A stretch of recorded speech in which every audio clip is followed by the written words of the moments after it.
Bonjour à toutes et à tous. Merci d'être présents à ce webinaire sur le développement international. Et on va faire un petit focus sur comment utiliser les outils Google pour se développer à l'international. Alors, ma présentation va être tournée autour de trois grands sujets. Comment les outils Google peuvent vous aider à étudier le marché, comment les outils que Google a mis au point pour vous aider à comprendre et à trouver les bonnes cibles pour vous développer à l'international, et puis une proposition d'approche qu'on vous conseille si vous souhaitez vraiment vous développer à l'international. Alors, ce webinaire fait suite à un événement qu'on a réalisé au mois de décembre, le 16 décembre dernier. On a réuni plus de 300 entrepreneurs de la France entière, et même qui venaient de la Martinique, sur un événement qui s'appelait le Digital Summit. Et donc, on avait Dan Monaghan, que vous voyez en tant qu'orateur, là, le fondateur de WSI, qui expliquait l'importance de prendre en compte le digital pour développer son business. Et on avait, à la suite de cette introduction, trois ateliers, trois tables rondes qui étaient animées sur trois thématiques différentes: le développement international, le développement B2B, le développement B2C.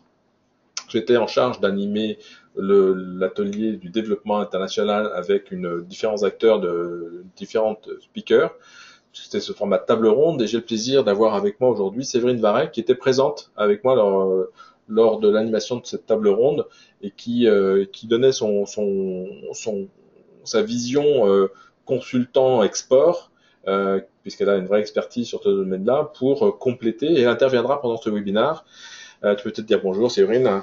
Bonjour à tout le monde. Ok. Donc voilà, Séverine va intervenir pendant ce webinaire pour donner parfois des petites touches pour compléter mon discours. J'espère que ça va vous intéresser. Alors, à qui s'adresse cette présentation? Donc, ça s'adresse principalement aux entrepreneurs qui ont envie de développer leur business, développer à l'international, mais vous voulez vérifier la pertinence de votre choix. Vous ne savez peut-être pas dans quel pays vous voulez attaquer le marché, sur quel pays vous allez cibler en premier, ou tout simplement parce que vous voulez croître votre chiffre d'affaires, parce que vous avez besoin de développement. Ce besoin de développement, ça c'était un slide que j'avais utilisé en introduction de la table ronde du Digital Summit. C'est un slide qui a été présenté par Christian Saint-Etienne, qui est un économiste français, qui nous a fait une intervention en fin 2015 à la CCI de Versailles. Et j'ai repris ce slide pour rappeler, parce que ça m'a fait un choc quand même quand il a affiché ce truc-là. C'est, en résumé, la croissance, certes, il y a une crise qui a impacté tous les pays, la croissance mondiale, partout dans le monde, et ça, les chiffres sont très clairs, ils viennent du FMI. Par contre, toutes les économies sont reparties, ont une bonne croissance, peut-être pas aussi percutante qu'avant, mais en tout cas tous les pays ont bien repris le développement, sauf la France. Donc ça veut dire quoi? Ça veut dire que si vous voulez faire de la croissance, il reste bien sûr des opportunités en France, il y a plein de choses à faire en France, mais il y a beaucoup de pays qui ont un rythme de développement beaucoup plus important qu'en France. Donc il y a peut-être des opportunités pour se développer à l'international. Alors pourquoi les sociétés se développent en France? C'est pour faire de la croissance. Et quelles sont les principales difficultés? Les principales difficultés qui ont été identifiées par la communauté européenne, c'est, vous voyez la taille des bulles, et ça c'est sur plusieurs pays de la communauté européenne. La principale difficulté, c'est de trouver des clients. Donc le principal frein pour faire de l'export aujourd'hui, c'est pas tellement le financement, la concurrence, les coûts de production, etc. C'est vraiment comment je fais pour trouver des clients. Alors, il y a une autre étude qui a été faite par UPS, qui a fait une très belle étude sur un livre blanc sur l'importance de faire du développement commercial. Pourquoi si UPS finance cette étude? C'est parce que ils ont envie que vous utilisiez leur service pour transporter vos produits. Mais en tout cas, ils ont fait une étude très intéressante, et ce qui m'amuse dans ce slide-là, c'est que tous les pays européens, en France, on n'est pas les leaders de l'exportation, on le sait, et c'est bien dommage, mais on se rend compte que tous les pays européens qui font de l'export utilisent principalement comme canal de prospection pour trouver des clients le web. Alors qu'en France, nous, le web, c'est pas le canal prioritaire, clairement. C'est les autres, c'est les salons, voilà. Donc, s'il y a un canal enfin voilà, quand on regarde les pays étrangers européens qui font de l'export, ils font tous plus d'export que nous, et on voit qu'ils utilisent plus Internet que nous. Il y a peut-être des choses à faire, nous aussi en France avec Internet, et c'est l'objectif de ce webinaire, c'est vous donner quelques outils justement que le web peut vous apporter pour vous aider à vous développer à l'international. Alors, Séverine avait présenté lors de cette table ronde une liste, pas exhaustive, mais déjà bien complète, de différents sites que vous pouvez utiliser, hein, qui sont des outils d'aide au développement international, que ce soit le site de la diplomatie française, bien sûr, qui va vous dire les pays à risque sur lesquels il ne faut pas aller, etc., ou la COFAS, ou comment il s'appelle, le MOSI, et d'autres sont tous des sites que vous connaissez sans doute déjà très bien, soit par leur revue, soit par le fait que vous alliez trouver les informations sur Internet. Et c'est des mines d'informations. On peut déjà, avec cette bibliothèque de sites-là, trouver beaucoup d'informations. D'ailleurs, Séverine, qui est à côté de moi, elle hoche la tête, parce qu'elle est en train de dire, oui, effectivement, elle donne des cours à des étudiants qui font du commerce international. Et c'est clairement les sites qu'elle va conseiller à ses étudiants d'utiliser pour trouver des informations sur les frais de douane, sur voilà, enfin toutes les informations que vous avez besoin de connaître pour faire de l'export. Peut-être une précision, Séverine, à apporter? Oui, le plus difficile, c'est de trouver les informations et faire le tri. C'est Mais clair. c'est effectivement, chaque site a une spécificité en fonction de la zone où vous voulez aller. Vous avez aussi le site de l'Union européenne et de la Commission européenne qui vous donne énormément d'informations et sur l'Europe et sur le commerce international et les échanges. Ok. Alors aujourd'hui, on va faire un focus sur une batterie de nouveaux outils que Google a mis au point, qui sont juste bluffants. Même Séverine ne les connaissait pas, ceux-là. Elle les a découverts ce matin, en venant me voir.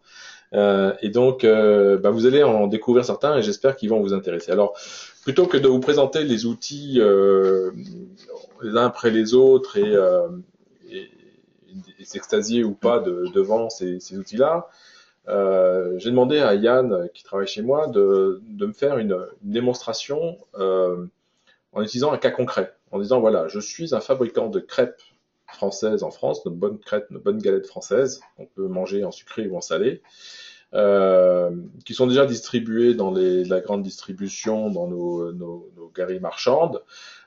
Donc je suis un fabricant de crêpes et je voudrais me développer à l'international.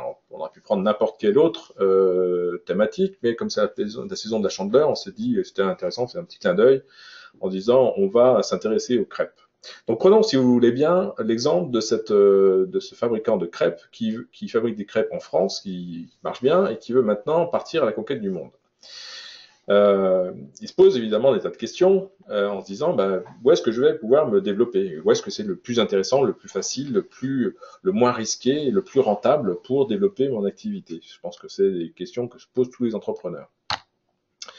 Alors déjà, qu'est-ce qu'une crêpe à travers le monde? On s'aperçoit que des crêpes, le monde ne nous a pas attendu. Ils mangent déjà peut-être pas des crêpes, mais des produits qui ressemblent, que ce soit en sucré ou en salé, que ce soit les pancakes aux États-Unis, que ce soit les faritas en Mexique, peut-être en Amérique du Sud, que ce soit les blinis, que ce soit, je sais pas quoi d'ailleurs, en Inde, les nems, non c'est ça? Non, c'est les galettes. Des galettes, des galettes.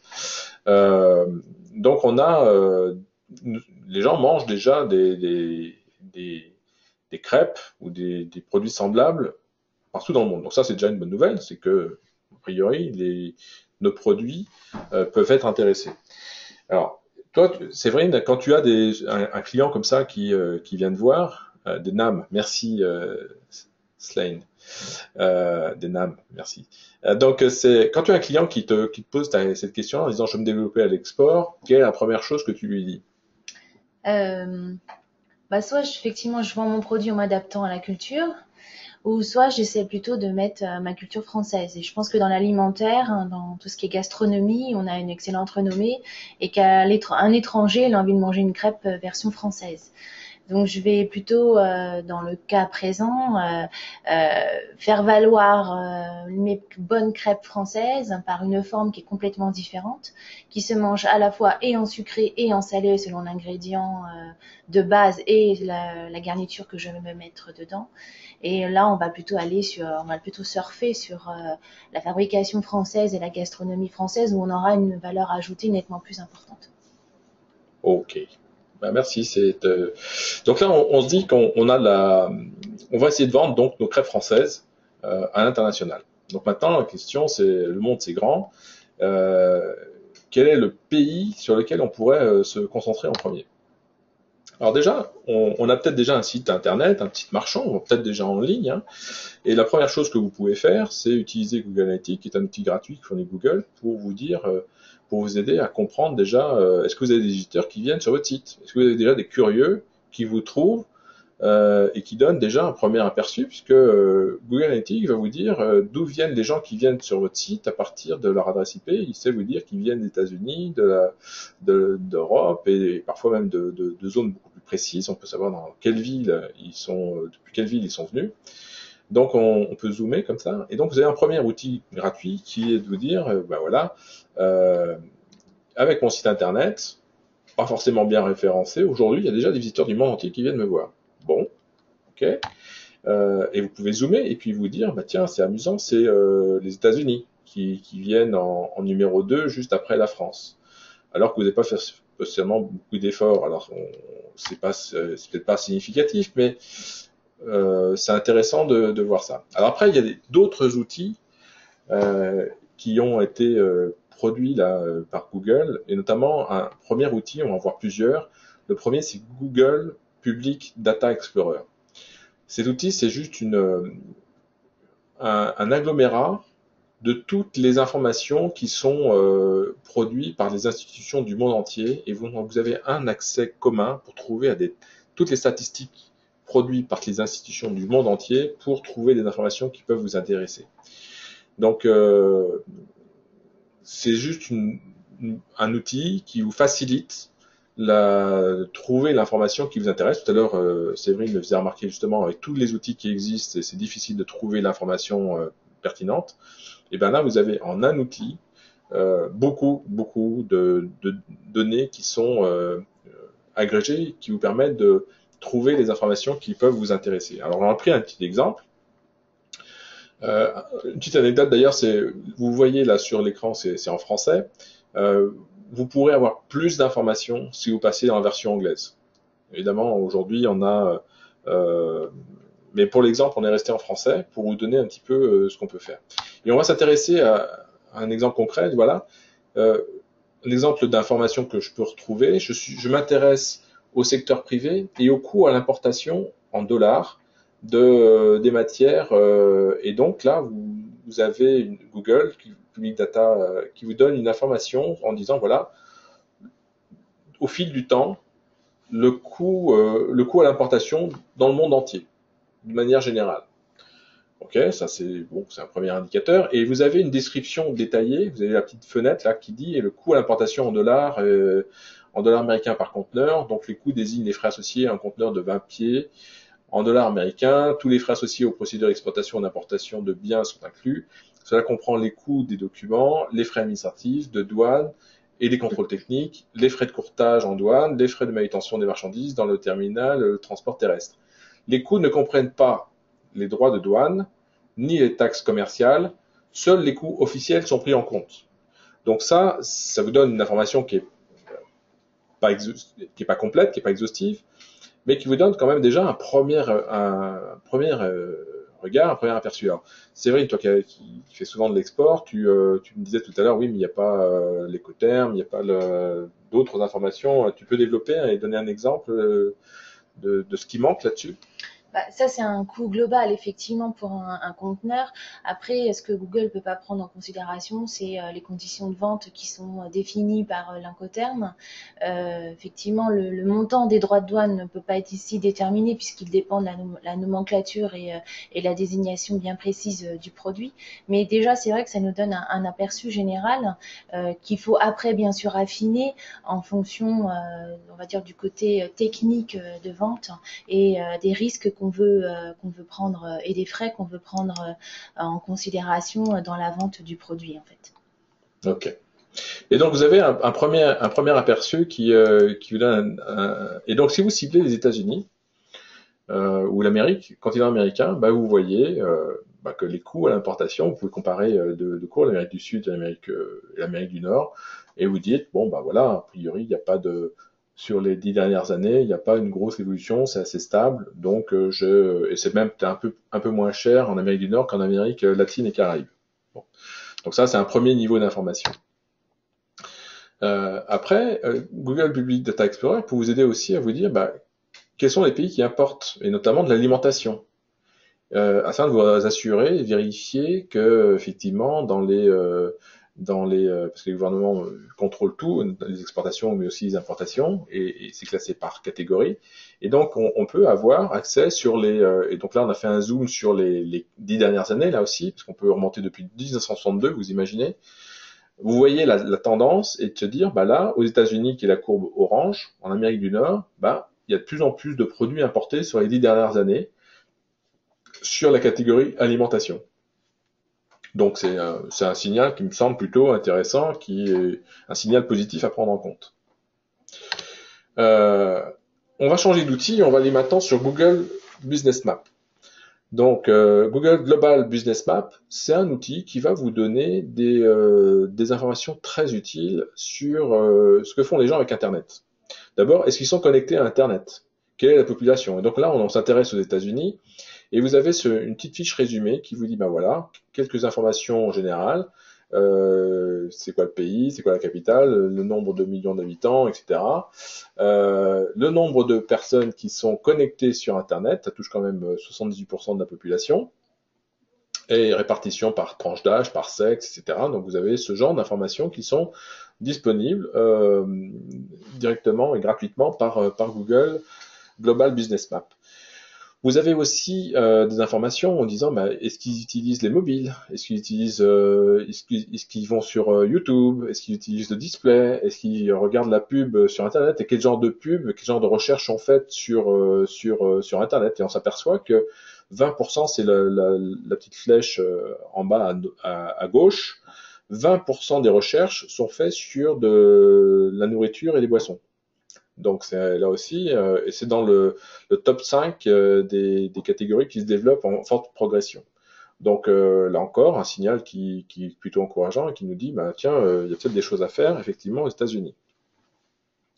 Bon, voilà. Et donc là, vous avez, sur Global Business Map, vous avez tous les pays, une fiche sur tous les pays. Donc là, j'ai pris la fiche des États-Unis, mais vous avez la fiche du Gabon, de la France, qui est effectivement mis en évidence bien connu pour la qualité de son industrie alimentaire. Donc voilà, vous avez une mine d'informations sur tous les pays, de savoir s'ils sont plutôt sur mobile, est-ce qu'ils vont sur YouTube, quels sont les thèmes principaux de recherche. Voilà. Et tout ça, c'est gratuit. Merci Google. Un troisième outil, je dis, on va en faire un tour de plusieurs là, qui s'appelle The Consumer Barometer. Donc c'est encore un outil qui est très interactif, qui permet de se poser des questions et d'avoir des éclairages, d'avoir des tendances, des informations sur comment les gens utilisent Internet et comment. Donc c'est un outil qui est un petit peu compliqué, mais vous voyez le genre de questions qu'on peut faire. On peut vraiment poser des questions et dire ben voilà combien les gens passent de temps à faire des recherches de produits sur Internet, quelles sont leurs motivations d'achat, quelles sont l'importance des marques, etc. Et le type de questions de fréquence. Vous avez plein et vous croisez ces informations pour bâtir les informations qui vous intéressent. Donc on va revenir sur notre exemple de crêpes. Et on se dit, bah voilà, on était sur le continent américain, et on se dit, où est-ce que les gens font leurs achats?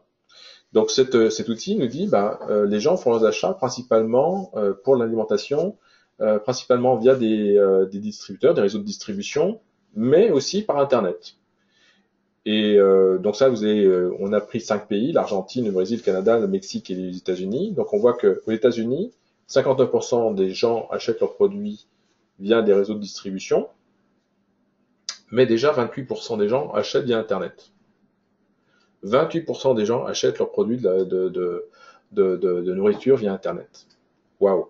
Donc, donc ça veut dire quoi? Ça veut dire que si vous voulez développer, vendre vos crêpes aux États-Unis, vous pouvez bien sûr mettre en place un partenariat avec alors soit mettre en place un réseau de distribution, ça peut être compliqué, soit mettre en place un partenariat avec des distributeurs qui vont distribuer vos produits dans un réseau et c'est le modèle traditionnel, hein. On trouve un grossiste qui va ensuite qui va gérer la distribution fine locale dans le réseau de distribution.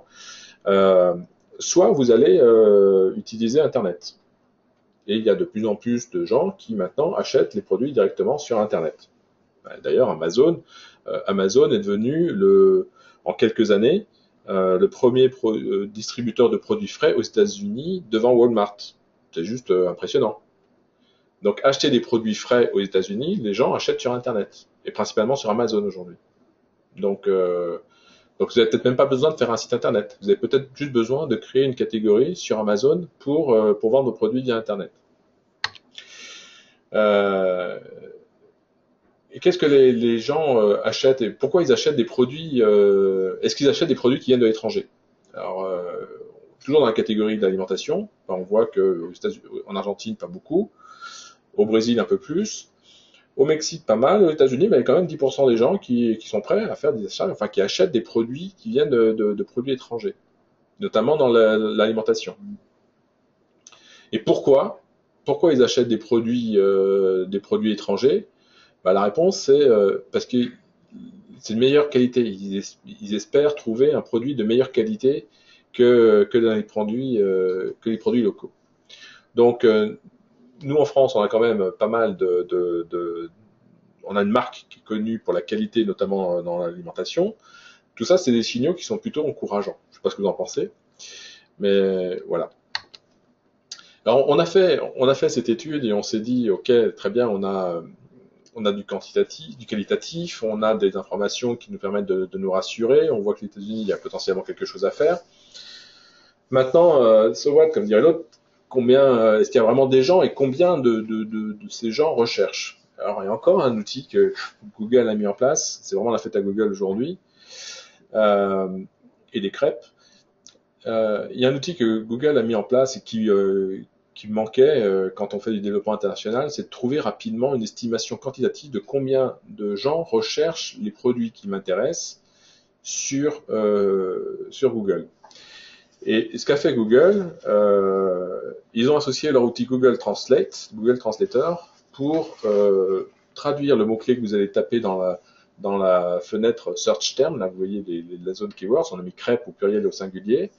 Et Google nous propose en dessous une distribution classée par pays qui recherche quel pays recherche les mots-clés, classés par opportunité, avec des indications donc d'après Google, ce sera en Indonésie qu'il y a le plus d'opportunités. Bon, on s'intéresse nous aux États-Unis aujourd'hui. Donc on a ouvert la fenêtre des États-Unis et on voit que les mots-clés qui sont recherchés en anglais, c'est crêpe, alors sans accent bien sûr, crêpe, pancake, crêpe avec un accent aussi, pancake et crêpe, crap avec un accent français. Donc vous avez ces indications. Vous avez des indications du nombre de fois que ces mots-clés sont recherchés tous les mois sur Google. Donc le mot-clé crêpe sans accent est recherché 90 500 fois aux États-Unis, c'est quand même pas rien. 40 000 fois le mot sans pluriel. Pancake 90 000 fois aussi, autant que le mot crêpe. Crêpe avec un accent et avec un pluriel est recherché 590 fois tous les mois. Donc voilà, il y a des gens qui recherchent les crêpes sur Google tous les mois. Bam. Sachant qu'aux États-Unis, Google, c'est pas la part de marché que peut avoir Google en France. En France, c'est plus de 95%. Aux États-Unis, c'est un peu plus de 50, 60%, je pense. Enfin, ça change tous les jours, ces trucs-là. Mais il y a d'autres acteurs. Yahoo est encore assez influent aux États-Unis. Euh, donc Bing est un petit peu plus important aussi aux États-Unis qu'en France. En France, Google écrase tout. Mais voilà, on voit que sur Google, il y a un potentiel de gens qui recherchent des crêpes qui est impressionnant. Et combien ça coûterait de payer, d'acheter ces mots-clés pour être visible? Parce que bien sûr, vous allez devoir, si vous faites un site internet demain pour vendre vos crêpes en ligne, euh, c'est pas parce que vous allez faire un site internet qui va être que vous allez avoir des commandes qui vont arriver. J'ai encore quelqu'un qui m'a appelé ce matin en me disant j'ai fait un site internet mais personne ne vient, personne ne le trouve. Il m'a appelé à 11 heures, juste avant que je fasse le webinaire. Je dis, bah, écoutez, excusez-moi, mais là, je ne vais pas pouvoir vous répondre, mais vous inquiétez pas, c'est long le référencement naturel. Donc, si vous voulez être visible en référencement naturel, faut être préparé, ça va prendre du temps. Si vous voulez être visible rapidement du jour au lendemain, mais vraiment du jour au lendemain, vous pouvez être visible aux États-Unis pour une page ou un site que vous allez mettre en évidence, il suffit de payer Google. Et Google vous dit combien ça va coûter. Avec cette information, il vous dit combien il y a de gens qui recherchent les mots-clés qui vous intéressent et il faudrait être prêt à payer pour avoir du trafic qualifié sur votre site internet. Donc voilà, ça c'est quand même intéressant. Donc vous avez à travers tous ces outils-là de quoi faire vous encourager ou vous inciter peut-être à trouver les pays sur lesquels faire du développement à l'international. Peut-être que c'est qu'une tendance, peut-être que c'est qu'une mode. Est-ce que c'est quelque chose sur lequel on peut s'appuyer? Bah, il y a encore un dernier outil qui s'appelle Google Trends. Alors, dernier outil, c'est pas vrai, il y en a plein des outils. Mais Google Trends, c'est un outil qu'on utilise souvent pour vérifier que c'est pas qu'une mode. Et on voit là qu'on a tapé des mots-clés crêpes avec un accent, sans accent, pluriel, singulier, etc. Alors, pancake, évidemment, plus recherché que mot-clé crêpes. Mais on voit la fréquence d'évolution et si on s'intéresse au mot crêpe avec un accent, bah on voit que c'est en Californie que c'est recherché. Alors pourquoi? Parce qu'il y a une communauté française qui est assez importante en Californie, notamment à San Francisco. Mais aussi sur les crêpes sans accent, qui est plus facile à comprendre pour les amis américains, bah, c'est recherché un peu partout et on voit la densité, plus la densité est bleu foncé, plus c'est le mot-clé qui est recherché. Donc le mot, là où il y a le plus de gens qui recherchent des crêpes, c'est dans l'Utah aujourd'hui. Donc si vous voulez faire un test, là aussi, c'est parce que vous voulez chercher, viser tous les États-Unis, mais ça peut être intéressant de se concentrer sur un pays, sur une zone, un État un état de test, ou en prendre 2-3, en se disant, bah voilà, j'ai testé sur 2-3 états ou 2-3 villes, parce que vous pouvez descendre au niveau d'une ville, c'est ça qui est magique avec le référencement payant, c'est que vous pouvez cibler des zones géographiques très précises. Et vous dire, bah voilà, je vais essayer de vendre mes crêpes à San Francisco, à une ville de l'Utah, et puis je suis pas très bon en géographie américaine, mais voilà, donc vous pouvez très bien essayer de faire un zoom et de dire, je vais faire un test comme ça sur quelques villes avant de chercher à vendre partout sur les États-Unis. Donc c'est pas qu'une aux États-Unis en tout cas c'est pas qu'une une mode, hein. Il y a vraiment des gens qui recherchent des crêpes ou des recettes de crêpes ou donc on a des indications sur les mots-clés que les gens recherchent et qui peuvent être utiles pour engager fournir de l'information que les gens recherchent. Donc si les gens recherchent des crêpes, les recettes de crêpes, vous pouvez peut-être leur dire faire des communiqués en disant les recettes de crêpes françaises, faire ça en anglais, il y a des gens qui vont trouver ça, et puis si vous l'associez, maintenant s'il y a des gens qui savent faire, puis il y a des gens qui veulent acheter, en disant ouais, nous on sait aussi vous livrer des crêpes françaises rapidement, commandez ici, et puis on vous livre dans les jours qui viennent. Voilà. Donc ça, c'est quelque chose qui est tout à fait disponible avec les outils Google. Le dernier, et je terminerai par celui-là parce que j'en ai présenté beaucoup des outils Google, c'est l'outil Google Translate qui fournit un outil qui permet de traduire le contenu de votre site dans n'importe quelle langue, plus de 80 langues. Que ce soit et c'est un petit plugin qui vient s'intégrer dans votre site internet. Alors il faut quand même mettre un peu les mains dedans, donc c'est votre webmaster qui doit faire ça. Mais cet outil permet de traduire tout le contenu en temps réel. Donc l'internaute choisit la langue qu'il a envie dans quelle langue il veut voir votre site. Alors vous faites votre site en français vous rajoutez ce plugin qui va permettre de traduire à la demande de l'internaute, bien sûr, euh, le contenu de votre site dans les 80 langues qui sont qui sont disponibles par Google Translate. Donc ça marche plutôt bien. C'est pas d'une qualité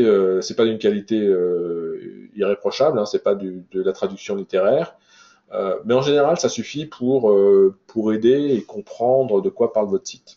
Donc ça c'est un outil qui est assez simple à mettre en place. Franchement, sur notre site, on l'a mis en 5 minutes et du coup, le site est, euh, est disponible dans plus de 80 langues. Et c'est amusant de voir que les gens l'utilisent. J'étais surpris aussi, je pensais que les gens l'utiliseraient pas, mais si, les gens l'utilisent. Donc c'est assez sympa. Donc ça, c'est quelque chose dont cette petite cerise sur le gâteau, que je voulais vous parler aujourd'hui. Voilà.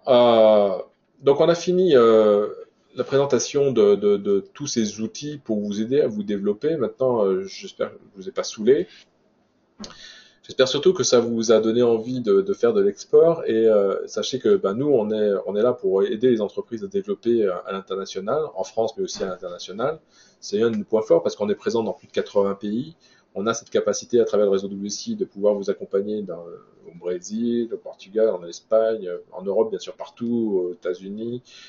Bref, on a des agences partout presque partout dans le monde et on sera ravis de vous accompagner. Alors, moi, ce qu'on a l'habitude de faire, les 3 grandes demandes qui nous sont faites pour ce sujet-là, c'est déjà de faire une analyse du marché de la concurrence via Internet. C'est une première étude qu'on appelle le Competitive Analysis Report, qu'on facture 1990 € hors taxe, à partir de 1990 € parce que ça va dépendre du nombre de pays, de la complexité du projet, mais vous avez un ticket d'entrée à moins de 2000 € pour commencer à y voir clair sur quel est votre marché et la concurrence à l'international. Un autre produit qui marche bien, c'est de faire une campagne test en disant voilà, on est convaincu qu'il y a un marché sur un pays ou deux, et on voudrait tester, vérifier nos hypothèses. Donc le meilleur moyen de vérifier, c'est de faire un test. Et là, on peut vous mettre en place, sans toucher à votre site internet, sans faire, on fait quelque chose qui va être vraiment optimisé pour générer des leads ou des commandes via internet. Il nous faut très peu de temps, on peut être très rapide.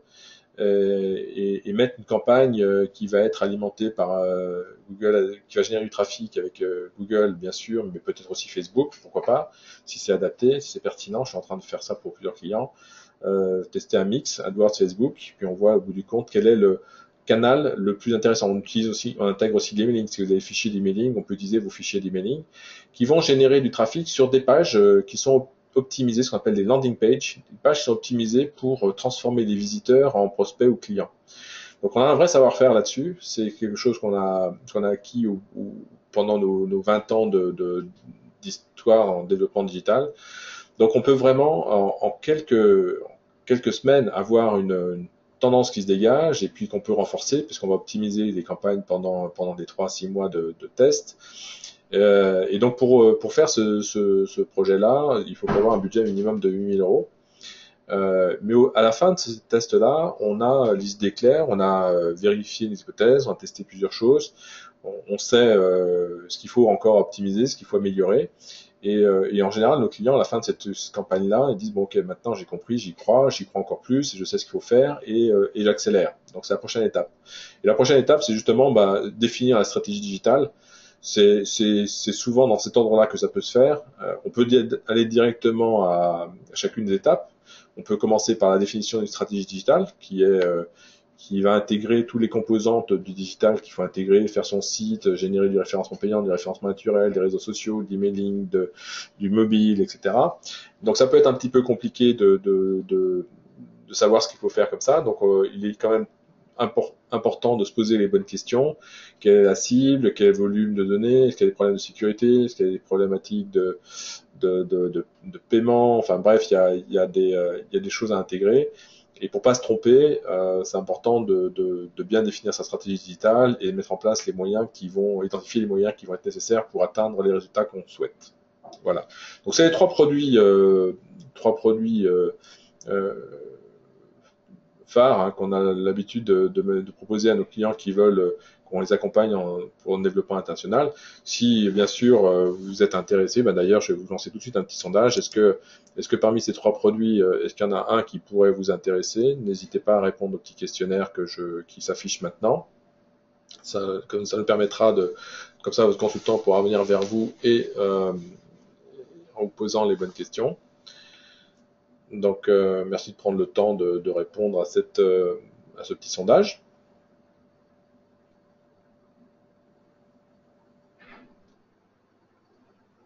Je vous laisse le temps.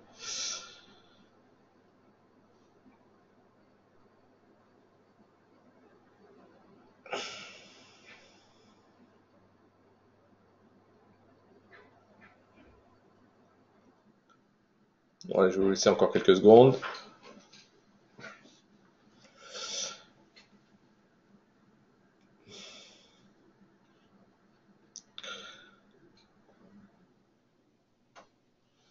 Très bien, je vais vous laisser. Voilà, je pense que vous avez eu suffisamment de temps pour nous dire ce qui pourrait vous intéresser.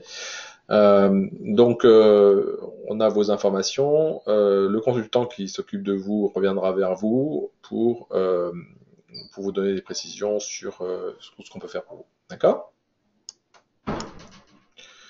Voilà, donc je vais juste terminer ce webinaire avant de passer à la phase questions-réponses. Je vais vous donner quelques petits rappels sur WSI, qui en est, ce qu'on fait. Donc, bon voilà, ça fait 20 ans, je l'ai dit, qu'on accompagne les entreprises à faire des sites, les rendre visibles sur les moteurs de recherche, développer leur réputation via les réseaux sociaux et bien sûr maintenant prendre en compte tout ce qui est mobile, puisque c'est un vrai facteur de développement. Quelques rappels de nos spécialités. On couvre vraiment tout ce qui permet, on maîtrise toutes les techniques qui permettent de développer votre business sur le web. Donc voilà ce qu'il faut retenir. Je ne vais pas rentrer dans les détails de chacune, on n'a pas le temps. On vous aide vraiment à mieux comprendre aussi ce que vos clients attendent de vous à travers tout ce que les gens peuvent laisser comme traces sur Internet. On sait récupérer plein d'informations et bien sûr de poser des questions. Quelques références de sites. On a des sites qui sont maintenant partout dans le monde et des clients qui nous font confiance. Et tous les ans, depuis maintenant, je crois une dizaine d'années, il y a une association qui distribue des awards au web marketing et crée tous les ans différentes catégories pour les sociétés qui proposent leur site en compétition. Et tous les ans, WSI récupère des Web Awards, donc des trophées dans différentes catégories. Et donc en 2015, on a encore eu 8 projets qui ont été récompensés à travers le monde pour des projets qui ont été gérés par le réseau WSI. Voilà, donc on est très fiers de ça.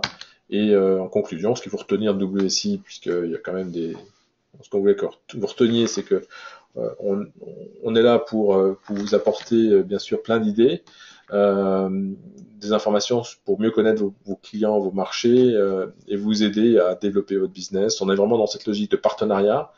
On n'est pas, on fait pas du marketing industriel, c'est-à-dire qu'on fait vraiment du marketing sur mesure. Chaque client pour nous a une problématique unique et chaque client mérite une stratégie marketing personnalisée. On n'est pas le lait jaune du marketing. On s'intéresse vraiment à ce qui fait de vous, à vos points forts, vos points faibles aussi, pour vous proposer la meilleure solution pour vous développer et réussir votre croissance en utilisant Internet.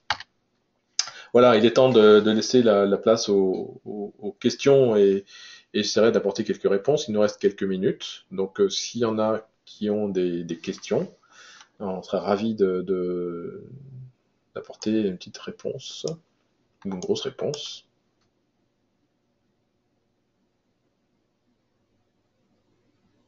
Alors, on a une question à quel organisme s'adresser pour enseigner ou faire de la formation à l'international.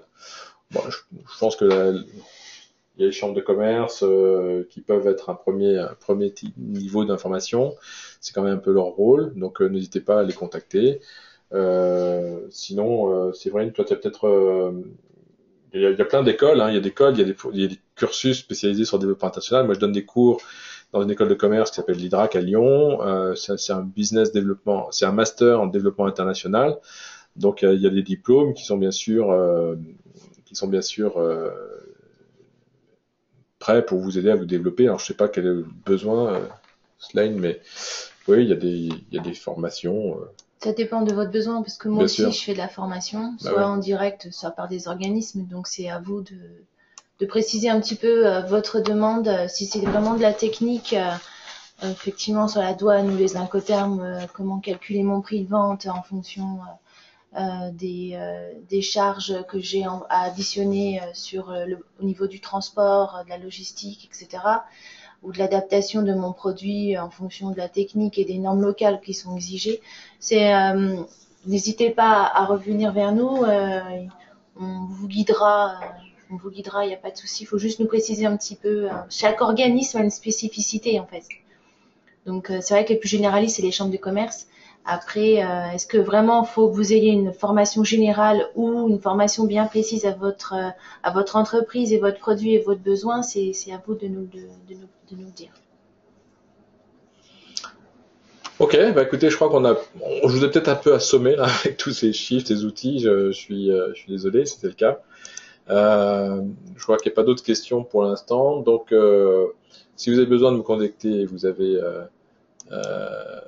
nos coordonnées. On a été ravis de vous avoir avec nous. Alors, il y a Marcel qui nous dit, votre exemple était plutôt B2C. C'est ce que Google pourrait adapter avec un sujet plus compliqué B2B. Alors, c'est amusant, mais en fait, le développement international, c'est principalement B2B. Parce que en France et même en Europe, ce que montrent les études de la communauté européenne, c'est les gens qui font du commerce international, c'est B2B. Pourquoi? Parce que on, on va commercialiser et on va trouver des partenariats avec des distributeurs locaux qui vont faire ensuite le maillage fin. Donc c'est vraiment une problématique B2B. Euh, la distribution B2C, enfin le commerce international B2C, il faut une sacrée organisation pour livrer partout dans le monde, même sur un pays lointain, c'est pas forcément facile. Donc la plupart de mes clients sont en mode B2B, et donc et ça c'est vrai que c'est tous ces outils-là qu'on vous a montré, c'était effectivement assez orienté B2C, mais ça permet de rassurer le fait qu'il y a des clients qui vont acheter les produits. Mais on peut avoir des études très comparables en B2B. Alors, ce ne sera pas aussi précis qu'en B2C, bien sûr, parce qu'on n'a pas le profil, la connaissance de toutes les entreprises, etc. Mais on a beaucoup d'informations qu'on peut fournir en B2B. Pouvez-vous réafficher le slide précédent avec vos coordonnées devant Virginia? Avec plaisir. Ah, j'ai fait une bêtise. Après, en B2B, les informations qu'on peut avoir aisément par le net c'est ce que moi je fais beaucoup, c'est aller dans un pays cible et chercher les salons professionnels. Parce que là, effectivement, vous aurez les distributeurs locaux et les professionnels en B2B. Et passer après par les sites internet et locaux qui vous permettent d'avoir des renseignements sur le distributeur et sur la manière dont le produit est distribué localement. Et indirectement, ça vous donne aussi un moyen de mieux gérer la concurrence. Voilà. Bah, il est 40, ça fait 45 minutes qu'on a démarré le webinaire. On avait pile à l'heure. On vous avait donné un webinaire de 45 minutes. Je pense qu'on a tenu le timing. Merci à vous tous pour votre participation. Merci Séverine de m'avoir accompagné et d'avoir apporté des compléments très pertinents sur notre webinaire d'aujourd'hui. J'espère que ça vous a intéressé. Vous allez sans doute recevoir un petit sondage à la fin pour vous donner un avis sur la qualité du webinaire. J'espère que ça vous a intéressé. Merci Quentin, merci Virginia, merci Marcel, Michel et tous ceux qui étaient présents avec nous aujourd'hui. On vous souhaite une bonne journée puis surtout au fait de l'export. Merci, au revoir. Merci, au revoir.